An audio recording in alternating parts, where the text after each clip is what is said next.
আসে বসন্ত ফুল বনে, সাজে বনভূমি সুন্দরী, আসে বসন্ত ফুল বনে। বাংলা গানের আকাশে ফেরদৌসারা এক উজ্জ্বল নক্ষত্র। নজরুলের সুরে, ধ্রুপদের ছন্দে তিনি খুঁজে পান নিজের আত্মার ঠিকানা।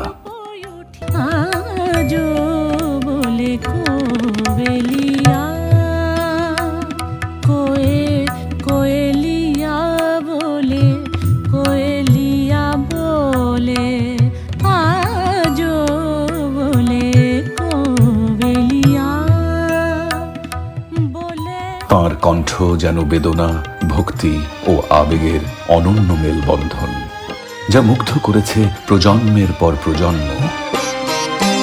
বেল ফুল এনে দাও চাই না বকুল, বেল ফুল এনে দাও চাই না বকুল, চাই না হেনা আনো আমের মুকুল। আজ আমাদের প্রিয় শিল্পী ফেরদৌসারার জন্মদিন। তাঁর জন্মদিনে চ্যানেল আই পরিবারের শুভেচ্ছা ও ভালোবাসা। বাংলা গানে ফেরদৌস আরার এই আলোকিত পথচলা যেন থাকে অনন্ত।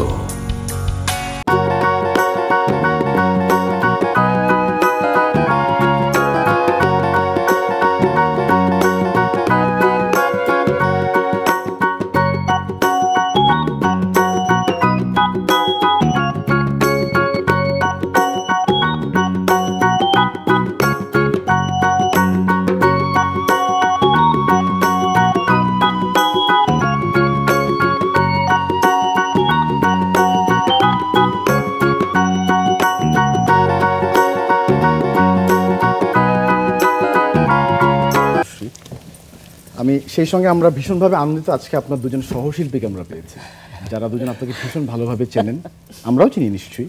এবং আজকে আপনাকে এই জায়গায় আমন্ত্রণ করে অতিথি বলতে অন্যরকমই লাগছে, বিকজ আপনি আমাদের অভিভাবক আসলে। তারপর আজকের দিনটা আপনি আসলে আমাদের যতটুকুই দুইজন আমরা যতটুকুই আসতে পেরেছি, মানে যতটুকুই আসতে পেরেছি, আপার অবদান মানে সর্বাগ্নে, সেই গল্পটা আমরা শুনবো আজকে নিশ্চয়ই। আপা, আজকে একটু শুরু করতে চাই এইভাবে যে আজকের দিনটা আসলে আপনার জন্য কতটুকু আসলে অন্যরকম বা কেমন আসলে অনুভূতিটা?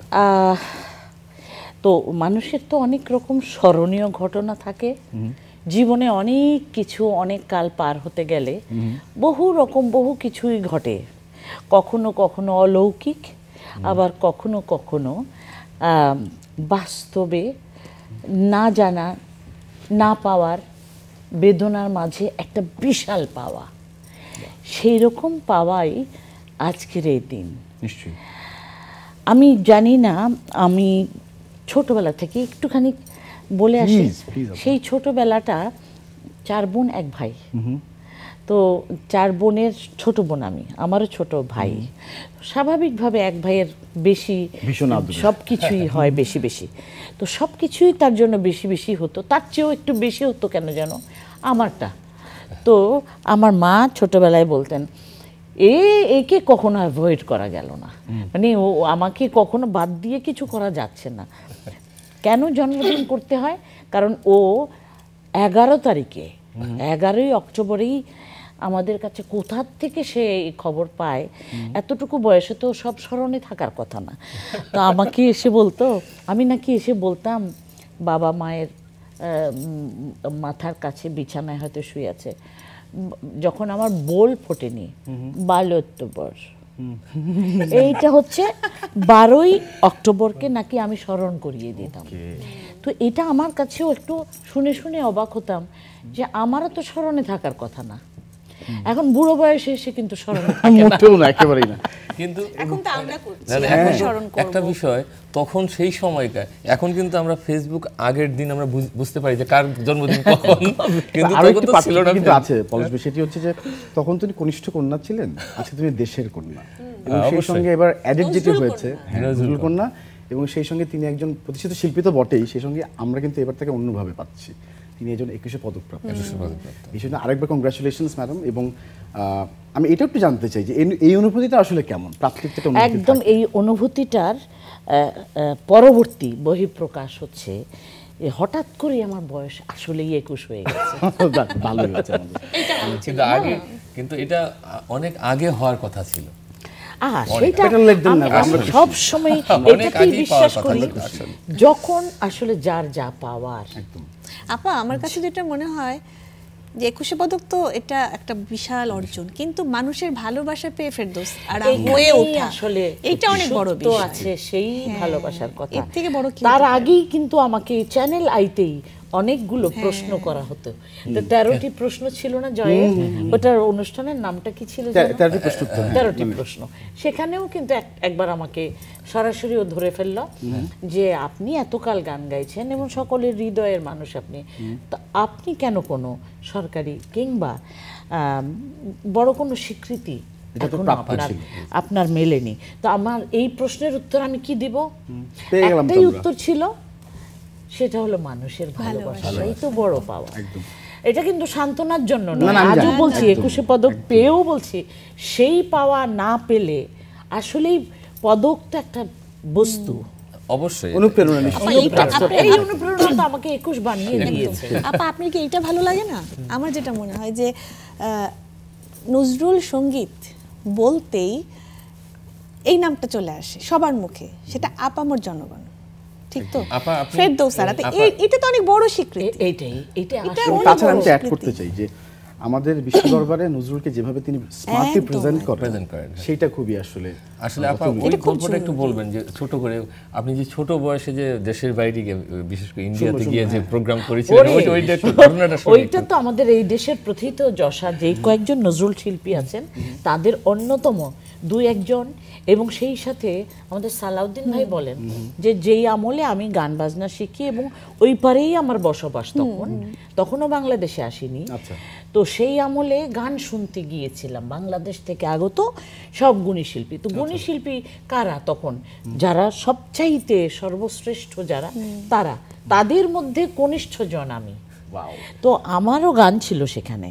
তো সালাউদ্দিন ভাই বলছেন যে আমি কিন্তু ওইখানে গান শুনতে গিয়ে অবাক হয়ে গিয়েছিলাম আর ভেবেছিলাম এই শিল্পীর সাথে কি কোনো একদিন কি একবারও দেখা হবে। সেই দেখা যখন এখানে বাংলাদেশে, উনিও নজরুল সঙ্গীত চর্চাই করছেন, উনি বলতে আমি বলবো যে আমাদের এই আমলের ওই সময়ের প্রথিত যত শিল্পী সকলেই, আমি এই ফাঁকেই আমি এই গুণীজনদের যতজন, এই যে ইয়াকুব আলী খান, আমাদের সালাউদ্দিন ভাই, সঙ্গে শাকিল, আমাদের সঙ্গে যারা আরও গান গায় শিল্পীরা, তাদেরও সিনিয়র যারা, শবনম মুশতারি এখনো আছেন বেঁচে কিন্তু খুবই অসুস্থ, অনেক দোয়া করি আমি ওনার জন্য। সেই সাথে তার আগের শিল্পী আমাদের ফেরদৌসী রহমানরা, ফিরোজা আপারা, এই যে ভালোবাসা আমি পেয়েছিলাম কনিষ্ঠ জন হিসেবে, স্নেহাশিস পেয়েছি। তার আগে পেয়েছি সুধীন দাস, সোহরাব হোসেন, আসলে কাকে পাইনি আমি? খুবই লাকি মনে করি। আমরাও তো লাকি, আমরা আবার আপনাকে পাচ্ছি, কারণ এই যে আজকে আমি বা পলাশ আমরা দুজন এসেছি, এটা অনেকেই তো আছে। কিন্তু জানো, সঙ্গীত এমন একটি জায়গা, সঙ্গীত শেখে যারা ছোট্টবেলা থেকে অনেক কিছু শেখে বড় হয়, তারা অনেক নাম করাও হয়, কিন্তু একটা প্লাস পয়েন্ট আছে আমার বা আমাদের, যারা আমরা পরিবার থেকে অনেক বড় সাপোর্ট পেয়েছি। আমার পিতা, সেখানে আসছিলাম আপা, আমি পরিবারকে একটু কাছে একটু যেতে চাই। সেটা হচ্ছে সঙ্গীত পরিবারে আপনার জন্ম এবং সেখানে বেড়ে ওঠা, সেটা আমরা জানি। কখনো কি ভেবেছিলেন যে এত পথযাত্রাটা এত লম্বা হবে এবং এত দূর আসবেন, এবং আজকে আপনি ফেরদৌস? তুমি জানো না তো, আমার কাছে এখনো লম্বা মনে হয় না, কেননা এখনো কাজে আছি, সাধনায় আছি, আর কাজগুলো খুব সুন্দর বাস্তবে রূপায়ণ করতে পারার সুযোগ এসেছে, নতুন প্রজন্মকে তৈরি করার সেই সৌভাগ্য এসেছে বলেই আজকের যে গান দিয়ে শুরু ছিল সেখানে কিন্তু সব গুণী, সব আমাদের এই ছাত্রছাত্রীরা যারা সেরা কণ্ঠ হয়েছে, খুদে গানরাজ হয়েছে, আমার সুর সপ্তকের সকল সবকটা তো ওখান থেকে আসলে ছিল, তাই না? 2000 সালে সেখান থেকে আপনি শুরু করুন। আমি কি 1 মিনিট কথা বলতে পারি? সেটা আমি বলবো। আপা কিছুক্ষণ আগে বললেন যে ছোটদেরকে যে অনুপ্রাণিত করে নিয়ে আসা, এটা হলো আপার সবচেয়ে বড় গুণ। আমি 2 মিনিট কথা বলবো, সেটা হলো এবং মহানুভবতা। আমি একটু পরের দিকে যাচ্ছি। আমার মা মাঝে মাঝে ইলেকট্রোলাইট ইমব্যালেন্স হয়ে যেত, এবং কিছুদিন পর পরে আমি সেন্ট্রাল হাসপাতালে ভর্তি করতাম। আপার বাসা ছিল তখন সেন্ট্রাল হাসপাতালে। একদিন আমি সেন্ট্রাল হাসপাতালের সামনে বসা দাঁড়িয়ে আছি, আপা গাড়ি থামিয়ে দিয়েছে, পলাশ এখানে কেন? আমার আম্মা এখানে ইলেকট্রোলাইট অ্যাম্বুলেন্স এখানে আছে।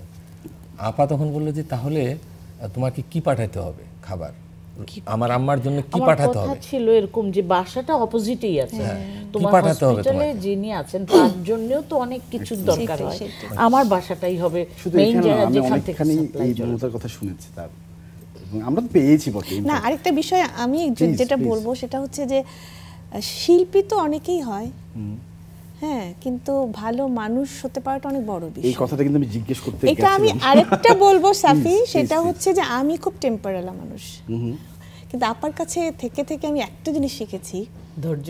হ্যাঁ, আপা আমাকে একটা কথা বলে, ছন্দা ভিতরে কষ্টটা থাকবে বা তোমার মনে হচ্ছে এটা এরকম কেন ওরকম কেন, কিন্তু হাসি মুখে সেটাকে মোকাবেলা করতে হবে। এটা মোকাবেলা একটা কথা বলি, যেমন কোনো অনুষ্ঠানে আমরা ছন্দা বসে আছে, আমি বসে আছি কোনো অনুষ্ঠানে, আপা বক্তব্য দিচ্ছেন, আপা এটা না বললেও পারে যে কাউকে নাম উল্লেখ করা, উনি কিন্তু সবার নাম ধরে বলবে ছন্দা উপস্থিত আছে, এখন তো পলাশ উপস্থিত আছে, এই জিনিসটা আমার খুব ভালো লেগেছিল। এবং দেখো সকলে মিলে পার্টিসিপেট করলে যে আনন্দটা, আজকে যদি একা আমি থাকতাম হতো না অনুষ্ঠান। জাদুঘরের একটা প্রোগ্রাম, ওরা আছে জাদুঘরের একটা প্রোগ্রাম, হ্যাঁ, আপা মোর প্রিয়া হবে এসরানি গানটা ধরেছে, আমি বসার সামনে, আপা আমাকে ডেকে নিলেন, গান গাইতে গাইতে বলেন একসাথে দুজনে গাইলাম আমরা।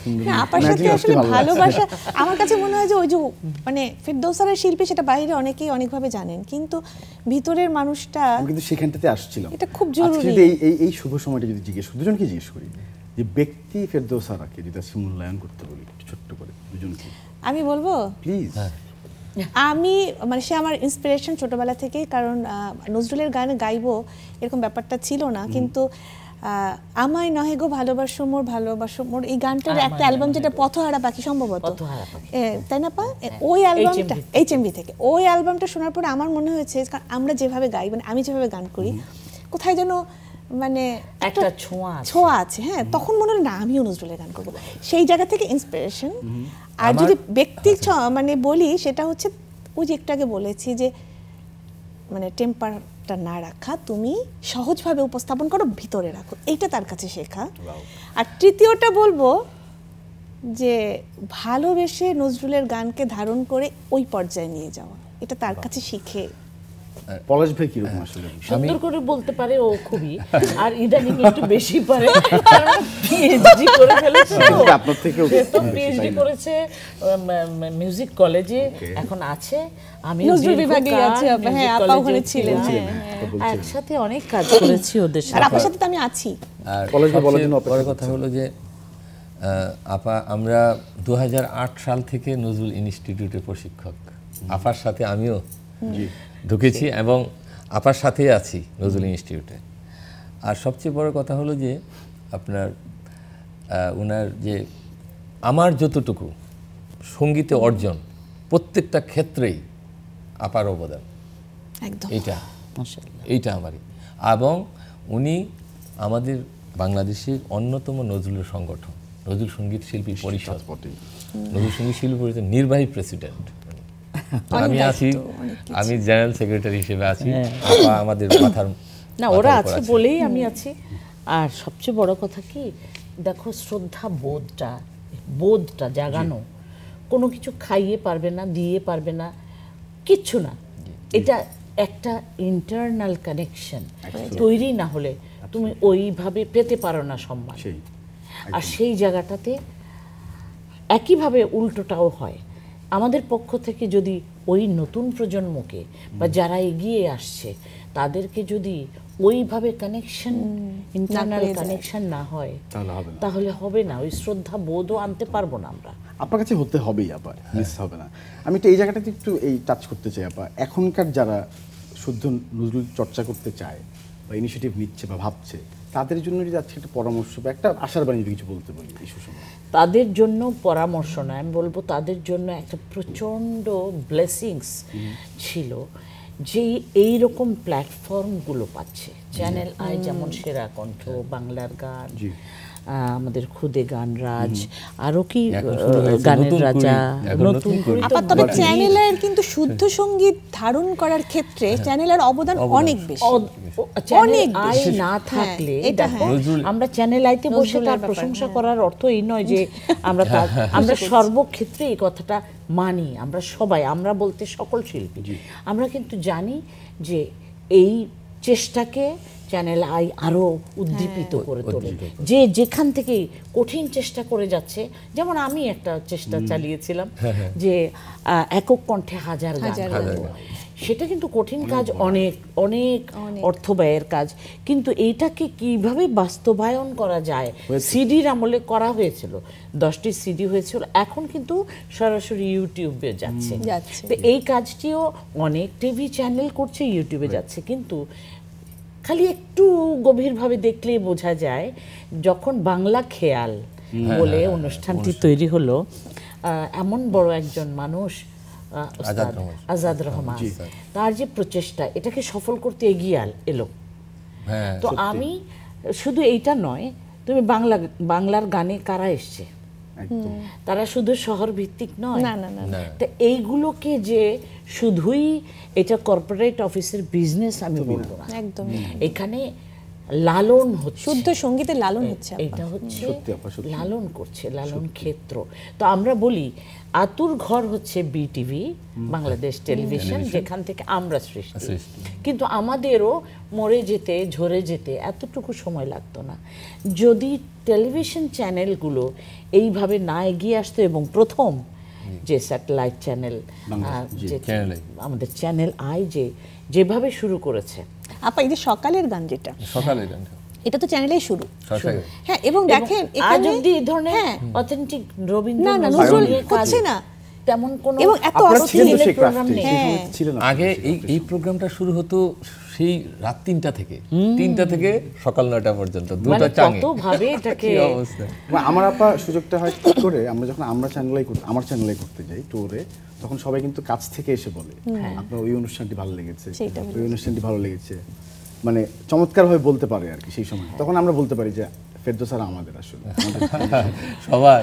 এবং আপনি একটা কথা আপনি সবসময় বলেন, যেটি বলছিলেন ছন্দাপ একটু আগে, যে শুধু ভালো শিল্পী হতে গেলে ভালো মানুষও খুব রিলেট করি। ওটাই আমার একটা অভিজ্ঞতা।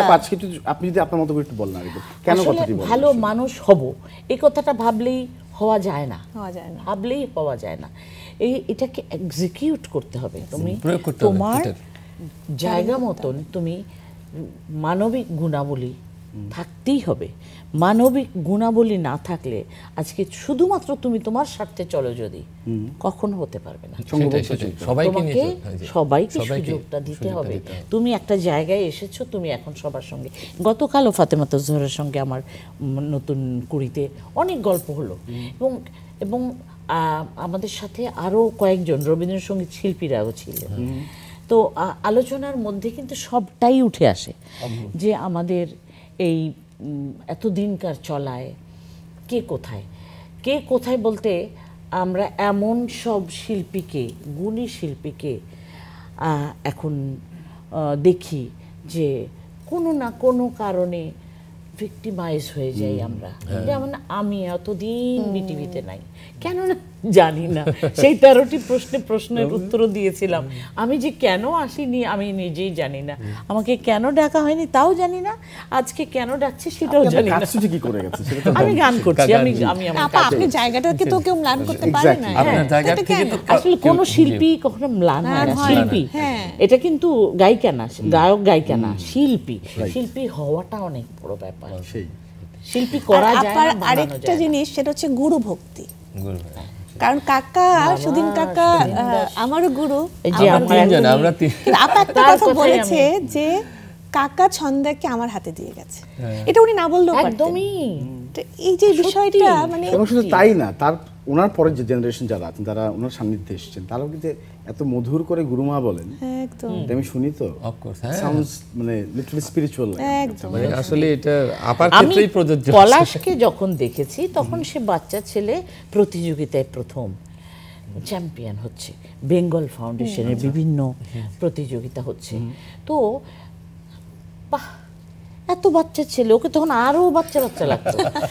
মাশাআল্লাহ, বয়স কম হয়নি, কিন্তু বোঝা যায় না কেন সবাই জিজ্ঞেস করে না, আমাকেও জিজ্ঞেস করে, ওকেও জিজ্ঞেস করে, আপনার এত কাল চলছে না একই রকম লাগে? এই একই রকম আসলে লাগে না, কিন্তু ওদের কাছে ফিলটা ওরকম। ফিলটা কেন হয়? কারণ ওটা গ্লো করে। ওই যে ভালো মানুষ বলো যেটা, সেটাই হচ্ছে যে আমি যদি আমার মনে কুটিলতা রাখি, সামহাউ বের হবে।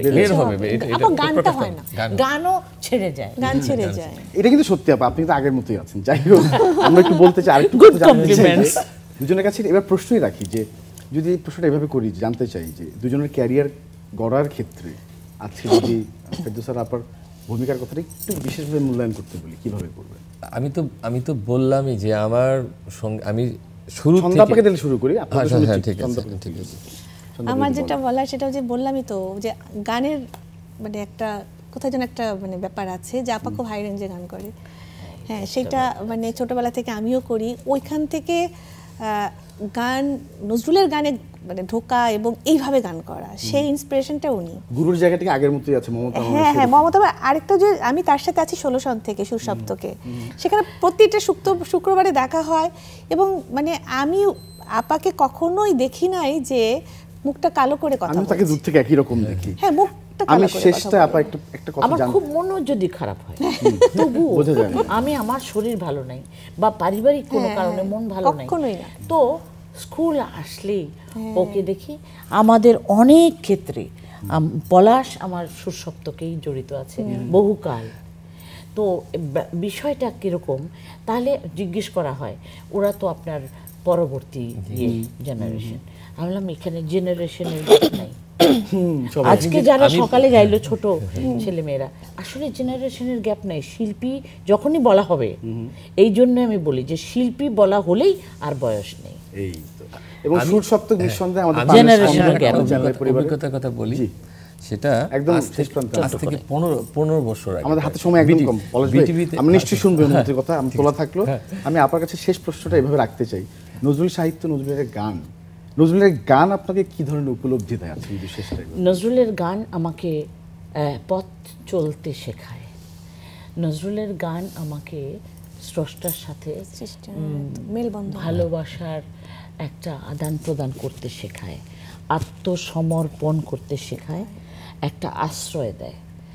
আর নজরুলের গানই আমার শেষ পর্যন্ত, তার গান বাণী, তার যে নতুন সৃষ্টি, নিরীক্ষামূলক কাজগুলো, সব কিছু শেখায়। এখনো আমার কিছু হয়নি করা, অনেক কিছু।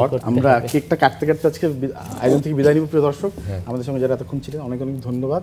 আমাদের 21শে পদকপ্রাপ্ত শিল্পী, আমাদের সম্মান, আমাদের সম্পদ, আমাদের ফেরদৌসা রাত জন্মদিন, তার কেকটি কাটতে কাটতে আমরা আয়োজন শেষ করবো। যদি আমরা হ্যাপি বার্থডে গানটি গাইতে চাই, কোনো অসুবিধা নেই। Happy birthday to you. Happy birthday to you. Happy birthday dear Papa. Happy birthday to you. আপা, একটা জিনিস আমরা আপনাকে সম্মানিত করতে চাই, সেটি হচ্ছে আপনার জন্য একটি ক্রেস্ট আমরা ভালোবাসা স্বরূপ আপনাকে দিতে চাই। আমরা একটু দর্শককে দেখাতে চাই আমাদের প্রিয় শিল্পীর জন্য শুভ জন্মদিন চ্যানেলের পরিবারের পক্ষ থেকে। শুভ জন্মদিন। চ্যানেলের পরিবারের সকলকে শুভেচ্ছা। আমি নিজেও চ্যানেল লাইট করে দেব। একদম শুভ জন্মদিন।